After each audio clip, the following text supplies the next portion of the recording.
Oxygen levels. Oxygen levels are at 100%. Set a course to Dark Waters 9.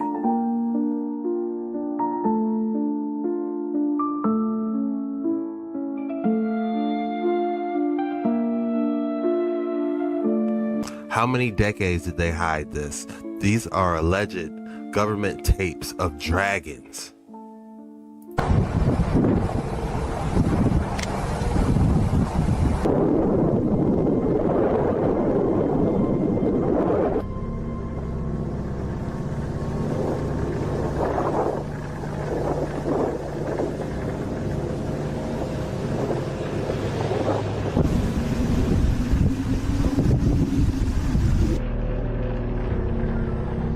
That was not a bird. Explain that shape. So many different alleged theories of dragons. You know, I think they're out on the outer lands. So that's why I'm looking at like these formations like, man, are these the outer lands? Theories of dragons actually being T-Rexes, crazy sharp tooth fossils found at the top of mountains. It makes you think, were these things really flying around? All societies talk about dragons. And did they ride them? And that's another thing, like How to Train Your Dragon. Did they actually ride these things? Because, you know, we ride everything else. Elephants, horses. I've seen people ride ostriches. So it makes you think, were they hunted down? Did we train them? Did we ride them? There is something about the moon that defies every law of nature. Something so precise it should be impossible. During a solar eclipse, the moon covers the sun with perfect accuracy. Not too big, not too small. Perfect. The sun is 400 times larger than the moon, and the moon is exactly 400 times closer to Earth. The ratio is exact, the alignment is flawless, and no other moon in the entire solar system creates an eclipse like this. Astronomers call it a coincidence, but the odds of this happening by chance are almost zero. Here is where the mystery gets deeper. As the moon moves in front of the sun, its edges line up with mathematical precision, so precisely that ancient civilizations believed the moon was not natural. They believed it was placed. The Zulu people said the moon was rolled into the sky by ancient beings. The Mayans said the moon was a mirror hung in perfect position. The Sumerians called it the great ship that controls the heavens. And modern scientists discovered something even stranger. The moon is slowly drifting away from Earth at the exact rate needed to keep producing perfect eclipses in our era. Not before, not after, only now. Why would a natural satellite fit the sun with this level of precision only during the era of human civilization? Why does the moon appear exactly the same size as the sun from one planet in the vastness of the universe? And why does our moon have the perfect mass, the perfect distance, and the perfect orbit to stabilize Earth as if it were engineered? If the moon was simply a rock, none of this would happen. But if it was designed, the perfect eclipse stops being a coincidence. It becomes a signature, a mark left by whoever placed it there. I believe in the book of Enoch, it talks about the sun and the moon being the same size. And in the book of Genesis, it says he created the lesser light, I believe. Let's type it in. Created the lesser light. Genesis chapter 1 verse 16. It says he created the lesser light, refers to God creating the moon, and the lesser light to govern the night, along with the sun, the greater light to govern the day. You know, that was probably one of the first things that they said to us in the good book. Now, if we go a little bit deeper on these waters, I believe the moon is a female. Enoch, moon says female.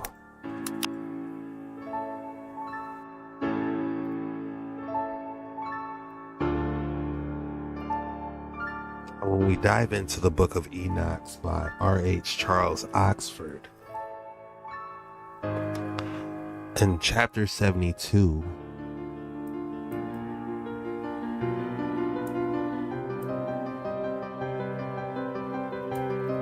it's basically talking about the portals on that day that was longer than the night by the 9th part, and exactly 10 parts the night, 8 parts. Sun rises from the 4th portal and sets in the 4th and returns to the 5th portal of the east.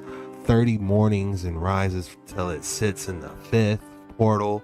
You know, you just got this sun, you know, going into different portals, you know, and I believe he talks about storehouses that they get their energy from. But it gets deep. And then it says, and after this law, I said another law dealing with a smaller luminary, which is the moon, which is named the moon, see? And her circumference, her. Why is the moon her? You know, it's like, it makes you think about those cycles, you know?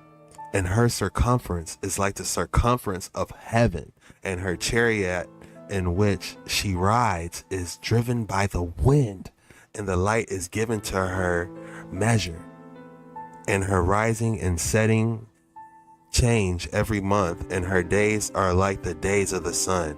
And when her light is uniform, it amounts to the 7th part of the light of the sun, and thus she rises, and her first phase is in the east, comes from the 30th morning, and on that day she becomes visible.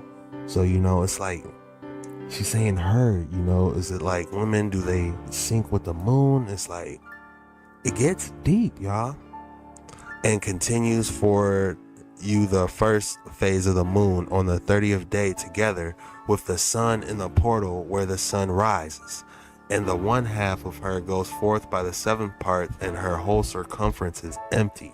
So that's talking about basically the moon phases, because we could see a crescent moon. You know, if you look at the paradigm of a geocentric person, and you're looking at the moon and you're seeing only a crescent, where's the other part of the moon going? It's got to be the first thing you need to ask yourself. You know, where's the other part of the crescent going? Is that boy inside the firmament or what? Talk to me. I'm not done. Without light, without the exception of one part of it, the 14th part of her light. So this is basically talking about, if I had to interpret this, and drop your interpretations in the comments below, please, we're all learning, is that the phases are going in and out of the moon. The firmament, the different phases. Let me explain. So basically, this is what we're reading. The different light is getting charged up. And we could think of this water almost as the firmament. You know, is the moon getting charged in heaven, getting the new light? You guys tell me.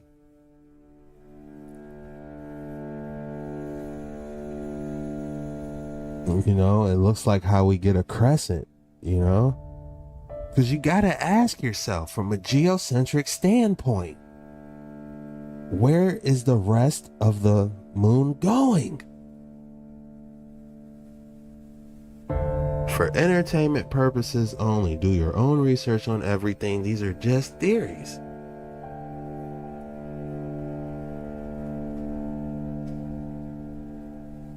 That looks just like it.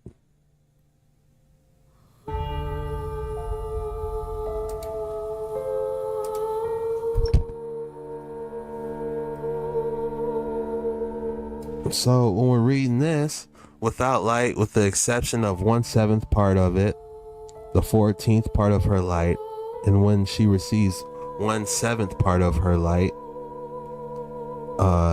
is talking about the different crescents, I believe. And she sets with the sun, and when the sun rises from the moon, rises with him. So the sun is a him, and receives the half of one part of the light. And in that night, in the beginning of her morning, this is the lunar day, the moon sets with the sun.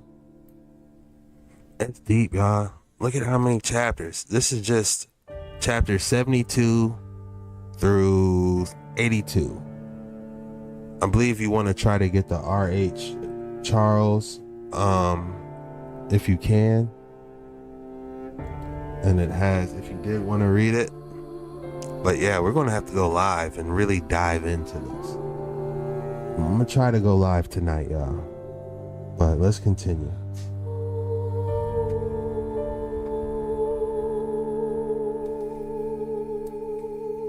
You know, Enoch talks about a lot of other things as well. Also about how the 200 angels fell from heaven, and just so happened there's 200 craters on the earth. Check this out.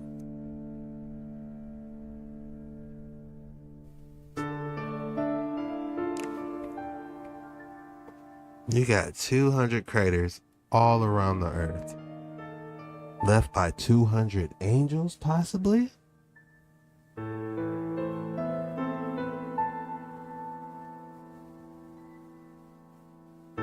That was an event.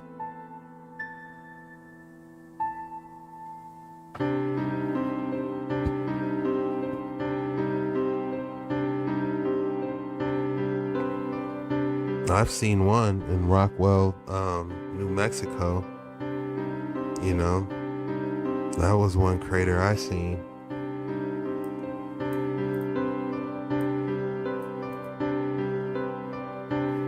Makes you think.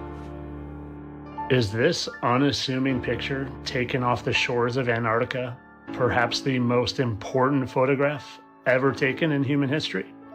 Stick around, I'll explain more. This man's name is George Rayner, and he's a biologist. And he unknowingly possibly took the most important picture in human history while he was down in Antarctica exploring whales.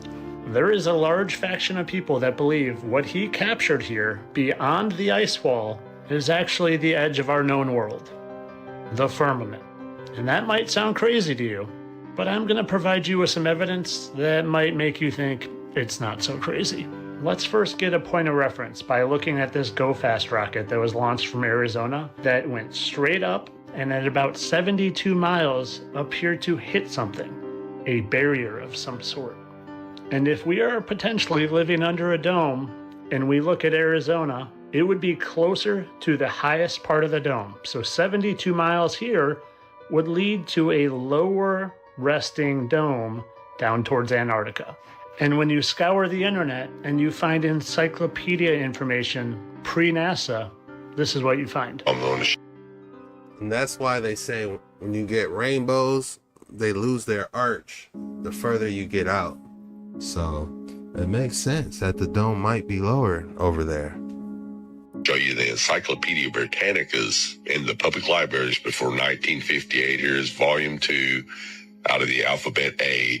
And we're going to flip to the Antarctica from 1958, before the Antarctic Treaty, says the flights proved inland areas to be featureless in character, with a dome 13,000 feet high at about latitude 80 degrees south, longitude 90 degrees east. When they returned to New Zealand, these flights proved the inland areas to be featureless in character, with a dome 13,000 feet high at about latitude 80 degrees south. So 72 miles high. And when you get closer to Antarctica, as in New Zealand and Australia, 13,000 feet is where they're saying the dome is, which is about 3 miles. So going from 72 miles down to about 3 miles. I gotta be honest, I don't know what's scarier, knowing that we're under a dome or the possibility that we're in Satan's little season. At some point, it seems like that is going to connect to the known grounds. And when you colorize this photo and look at it closer and compare what that looks like to the ripples of water, they look almost identical. And when you look at other photos from this man's camera, you see it's not just a phenomenon caused from the camera or the type of photography or even the lens, but it is very specific to this area here beyond the glacier or ice wall or whatever this is. It's specific to the background. So like I said in the beginning, is this photograph potentially the most important photograph that has ever been taken in modern history? And do the shape of rainbows actually reflect the fact that we are in fact living under a dome?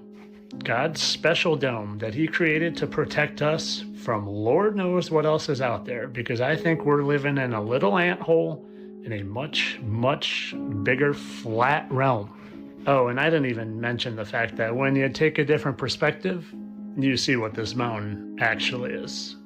Mouth, nose, eyes, you know. But as always, you guys know I'm just joking. I know that's probably just the fact that the camera couldn't adjust the focus so it rippled. It's not actually frozen water, and we're not actually under a dome. We live on a globe spinning 400,000 miles per hour, hurling through the universe. Of course, entertainment purposes. Have a great day. The crazy part is this footage just got released. Video ever of someone hitting the... This might be the first video ever of someone hitting the waters in the firmament above the earth. Now, people are saying that this might be upside down, but how would these be hanging this way if this was upside down, if you flipped over your camera? This is what was mentioned in the Bible, the waters above the firmament. Look at this thing here, too. This Just like the Hennessy commercial. wouldn't be acting like this if this was just an upside down video and someone was crashing into the water. How would the hot air balloon be this way? So I can't prove the validity of this video, but if you guys read the Bible, read the Quran, read all religious texts, listen to our ancestors, they all mentioned the firmament and how God divided the waters which were above the firmament from the waters which were below. It's as above, so below. This could be the first video ever of someone smashing into the firmament and the waters above. And I'm curious what you guys think of this, because this is very interesting to me. This is the book of Genesis, the book of creation. And God said, let there be a firmament in the midst of the waters, and let it divide the waters from the waters. And God made the firmament and divided the waters which were under the firmament from the waters which were above the firmament, and it was so. And God called the firmament heaven. Don't you find it interesting that they put these things? And if we go back and keep reading, we can see what we talked about earlier with the moon. And God said, let there be light. And it was light, and God saw the light, and it was good. And God divided the light from the darkness. God called the light day, and the darkness he called night.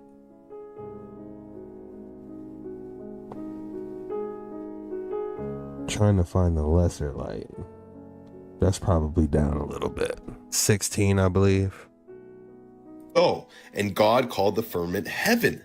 Don't you find it interesting that they put these things right in our faces to mock us, to laugh at us, to tell us the truth in plain sight? This is not the only example of this. There's hundreds of examples in TV shows, movies depicting the firmament and the waters above. Perhaps this is why our skies are blue, because it's waters above us. It's waters above. What if all the waters are connected? Like, because now that we got this vortex heartbeat theory going on now, like there's this vortex in the middle of the ocean of our world. What if that vortex sucks the water in from our oceans and then puts it like all around us? I don't know, just a theory. Why do you think that rainbows are arched like a dome? Because they're reflecting off the firmament. Obviously, this is right in front of your face. It's just observable reality. We live under God's firmament, as mentioned in the Bible. But let me know what you guys think about this in the comments down below. And don't forget to like, share, and follow for more hidden truth. The truth will set you free, and ye shall know the truth. Peace and love. Real eyes, real lies, real lies. For entertainment purposes only. Do your own research on everything. For context, these are strictly theories, not factual. Do your own research on everything. The bells of the old world, before they were all rounded up, had many uses, from construction to healing, and not just for us little people. I think the bells of the old world had a lot more purposes behind them, from construction to healing, and they weren't just made for us little people. Just look at us little inheritors standing in front of this giant bell in Russia. Just look at some of them. Do you really think us with no power tools, no heavy lifting cranes, could have really created something this massive? There was such a focused effort to remove all these bells. They say it was for ammunition. But just look at the crowds and the controllers that gather around these bells as they're removed. They got to make sure they take their picture in front of the cameras as the bells get removed, all with such glee in their face. Looks like this gentleman's documenting the specifics of that bell. And the group of well-dressed controllers looking on a field of confiscated bells. See, that was a big part of these wars. They weren't just what they tell us they were. They were about removing the history and the technology of. Take a close look at this bell. Looks like some type of queen is on the cover, and we have like the double-headed griffin, I believe. Or could it be a swan? Very interesting. The old world, the true history. And bells were a big part of it. They were not just used to tell time or let you know church was starting. There's a storied history in use of these bells, from healing with the frequency they cause, to even construction. You can shape stone with sound, you can levitate stone with sound. What was it? The walls of Jericho. Didn't that get something had to do with that, with sound? And if you had a few giants ringing these, it would be all that much more easier. There are plenty of old world examples of sound not just shaping, but also destroying objects, like the walls of Jericho. Brick by brick, bell by bell, they have removed all traces of our true history. Question everything, friends. Until next time. So many questions when looking at this. Who actually made these bells? Who carried them? Like, this is a small bell. Like, you see it getting tugged on an industrial size sailboat by the looks of it. But how did they get the even larger 2-story bells? How did they move those back in the day? You know, definitely not by horse and wagon, if you ask me. Possibly airships. Or they had giants carry them boys and take them where they had to go. They probably rang these bad boys when dragons were around. As soon as they saw a dragon, it's, sound the alarm. You know, it's, hey, so many different ways you could spin this. That has me thinking, like, what really took place at the walls of Jericho? Because, like, I know the walls of Jericho, it was like, what, a wall dropped from sound, allegedly?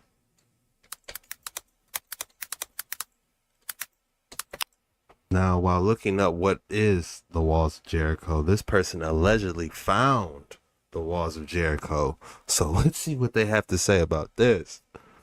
Here, where Jericho is, it's called Paul Bunyan's Woodpile. This is where it is on the map. It's right on the ridge above what is called Jericho, modern day Jericho, which is actually a ghost town. So what we're looking at now would be considered the plains of Jericho, as referenced in the Bible. There's Jericho out there. It was a train stop. So back in the day, there was a train that went through there, and Jericho was, I believe, part of the route, and that was a town or something there, and it became a ghost town, which is interesting because this whole area matches the biblical prophecies and descriptions of Jericho, saying it will be a wasteland and no one will inhabit it. So I compiled a list of all the scriptures that reference Jericho that I could find.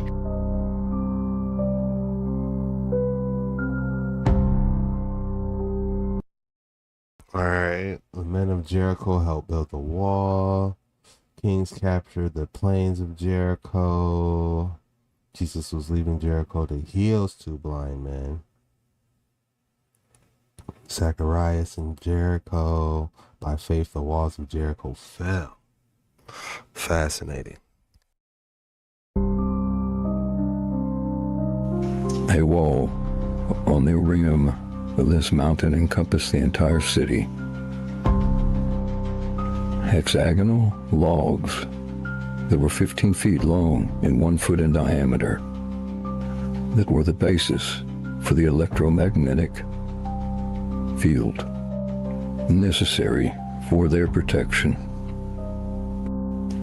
for the frequency field to fall, it would be necessary to fall by the same frequency, protecting them. That was sound, vibration, and frequency, causing the collapse. On the far east side of the formations, there is a large wall, several hundred feet across, and perhaps 100 to 150 feet tall. It is not readily visible to hikers unless you descend into a small ravine on the east side of the wall.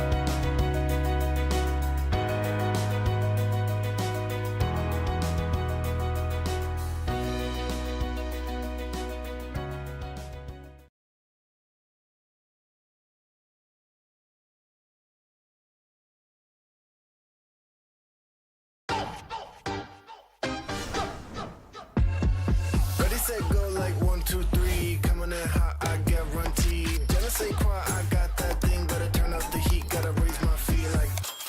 And you know I'm the realest. Never seen it done, so you put it on your wish list. Go ahead, dance big, get the gist. Better do your thing, cause you can't resist. Here we go. Here we go.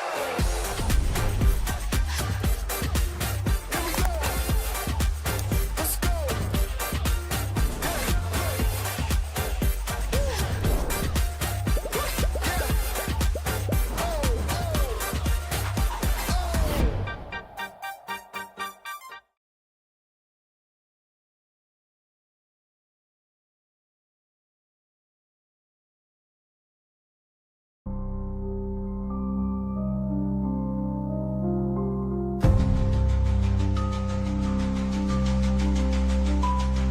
And this is right here where Jericho is. It's called Paul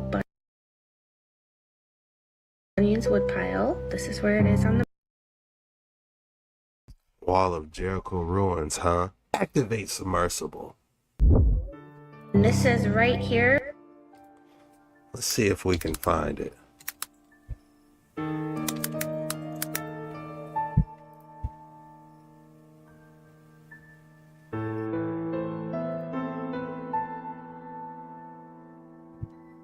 We want Walls of Jericho.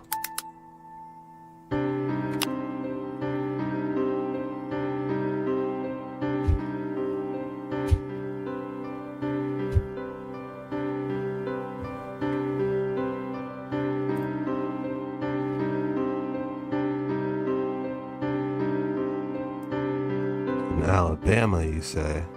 Let's see if we can get some close-ups. Ooh. Uh-oh, we got close-ups. Hayesin! Oh, yeah. Something definitely took... Oh, they blurred some out? Something definitely took place here.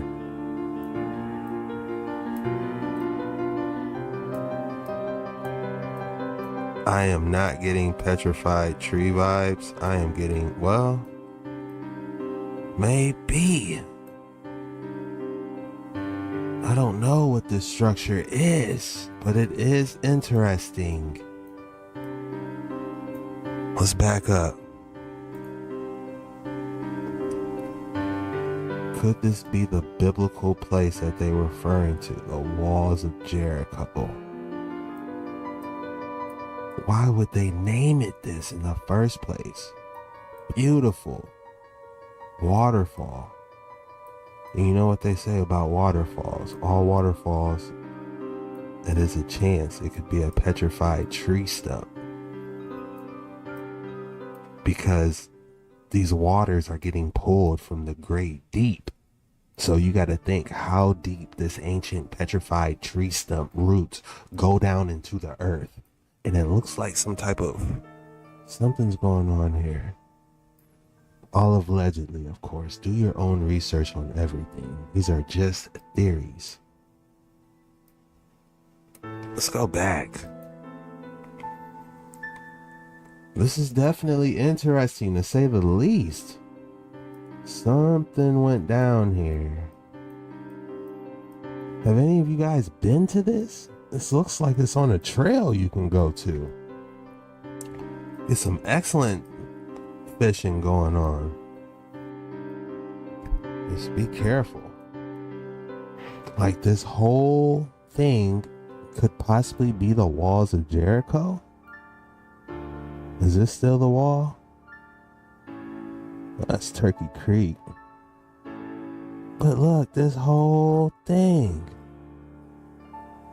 What do they got here? Fascinating. These waterfalls are insane, y'all. Look at the blue color. Where is it running off to? Like, we do not see where this water goes to. Like some type of underwater cavern or something. Very interesting. You guys tell me. Drop your thoughts below. Walls of Jericho, Alabama. Y'all got some explaining to do. If you thought I didn't have another excellent specimen for you today, think again.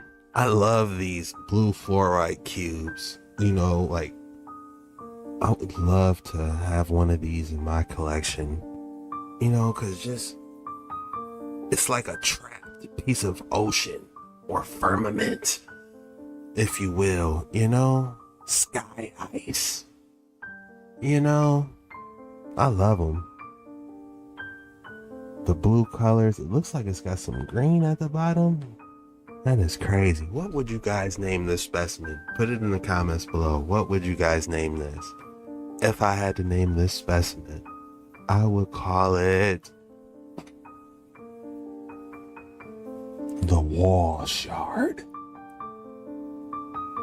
The wall shard.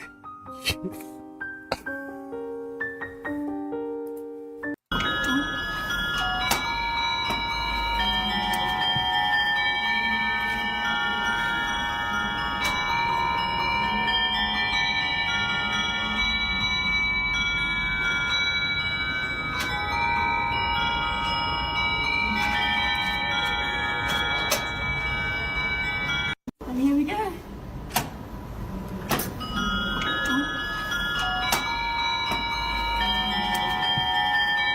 And here we go.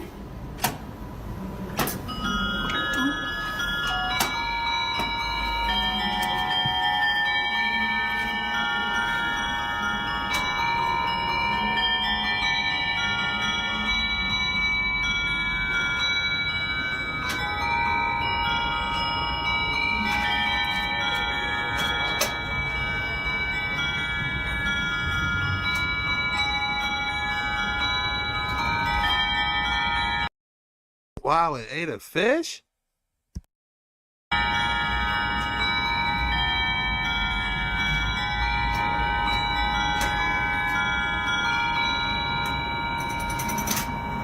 here we go. But it looks like she just dropped a few quarters in and it got to work. Incredible. Like she's about to play billiards. This is modern art, an absolute abomination, and people think we're the most advanced civilization to exist. I think we are going backwards. This versus that intricate, just precise. She was making a demonic portal, wasn't she? If you really look at it. That intricate, just precisely mechanical silver swan. And this is what we're seeing nowadays.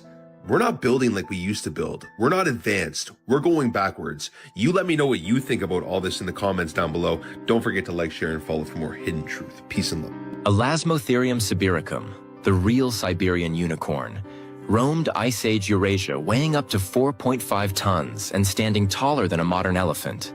This massive rhinoceros galloped across the steppes with a single horn that may have reached nearly 2 meters, surviving until as recently as 39,000 years ago, close enough in time to meet early modern humans.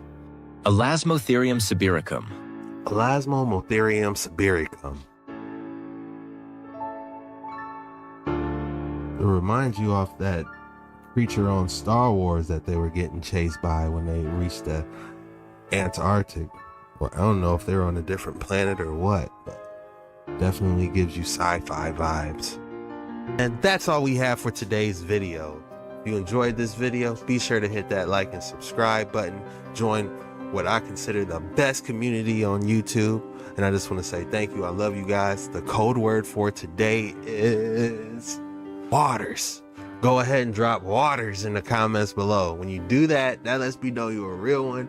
You made it all the way through the video, and I just want to say thank you for your support. I try to heart and respond to as many as I can because, you know, I appreciate you guys so much, and I'm going to try to hang out longer over on the Jet Ski Chuck channel, so be sure to head over there. Like and subscribe, turn notifications to all so you don't miss out on any of the action when I do go live, because it's coming, baby. We about to go deep. But yeah, thank you guys. I love you. This was the most mysterious TikToks.